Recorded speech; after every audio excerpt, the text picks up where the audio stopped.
കെടുകാര്യസ്ഥത മൂലം അടച്ചുപൂട്ടുന്ന ഒരു സ്ഥാപനത്തെക്കുറിച്ചാണിനി. സാമ്പത്തിക പ്രതിസന്ധിയും കെടുകാര്യസ്ഥതയുമാണ് എറണാകുളം മൂവാറ്റുപുഴയിലെ വാഴക്കുളത്തുള്ള അഗ്രോ ആൻഡ് ഫ്രൂട്ട് പ്രോസസ്സിംഗ് കമ്പനിയെ അടച്ചുപൂട്ടലിൻ്റെ വക്കിലെത്തിച്ചത്.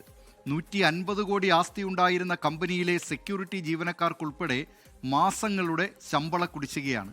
വളരെ പ്രതീക്ഷയോടെ 13 വർഷം മുമ്പ് സർക്കാർ ഏറ്റെടുത്ത കമ്പനിക്ക് എന്താണ് സംഭവിച്ചതെന്ന് നോക്കാം.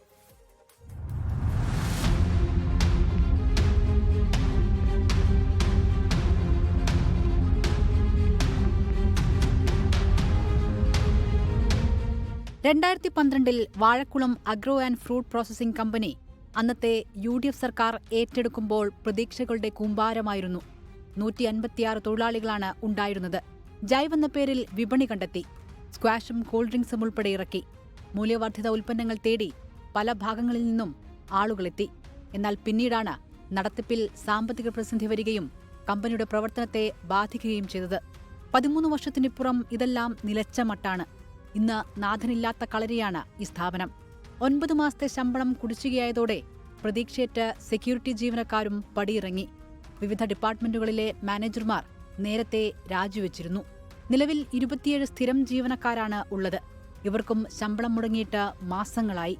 10 പേർ പോലും തികച്ച് ഈ കമ്പനിയിലേക്ക് ഇപ്പോൾ വരാറില്ല. ഒരു വലിയ സ്ഥാപനത്തിലെ പതനമാണിത്. കമ്പനിക്ക് എവിടെയാണ് പിഴച്ചത്?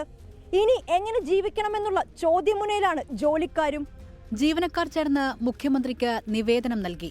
അതിൽ ഇങ്ങനെ പറയുന്നു: 10 ലക്ഷം രൂപ വിലയുള്ള പിക്കപ്പ് വാഹനം, 11 കോടി 40 ലക്ഷം രൂപ മുതൽ മുടക്കുള്ള പഴം പച്ചക്കറി സംസ്കരണ പ്ലാന്റ്, 12 കോടി 16 ലക്ഷം രൂപ മുതൽ മുടക്കുള്ള കാൻഡി പ്ലാന്റ്, പുതിയ ജാം യൂണിറ്റ് എന്നിവ പ്രവർത്തിക്കാതെ നശിച്ചുപോയി. മേൽനോട്ടവും നേതൃത്വവും വന്നാൽ ഇപ്പോഴുള്ള പ്രതിസന്ധികൾ ഒരു പരിധിവരെ പരിഹരിക്കാം. അതിന് സർക്കാരിന്റെ, പ്രത്യേകിച്ച് കൃഷിവകുപ്പിന്റെ ഇടപെടൽ അനിവാര്യമാണ്. 24 കൊച്ചി. ലോകത്തെവിടെയായാലും ഏത് സമയത്തും 24 വാർത്തകളും ഓഗ്മെന്റഡ് റിയാലിറ്റി പാക്കേജുകളും എക്സ്പ്ലെയിനറുകളും വിശദമായി കാണാൻ ഞങ്ങളുടെ YouTube ചാനൽ നിങ്ങൾക്ക് സബ്സ്ക്രൈബ് ചെയ്യാം.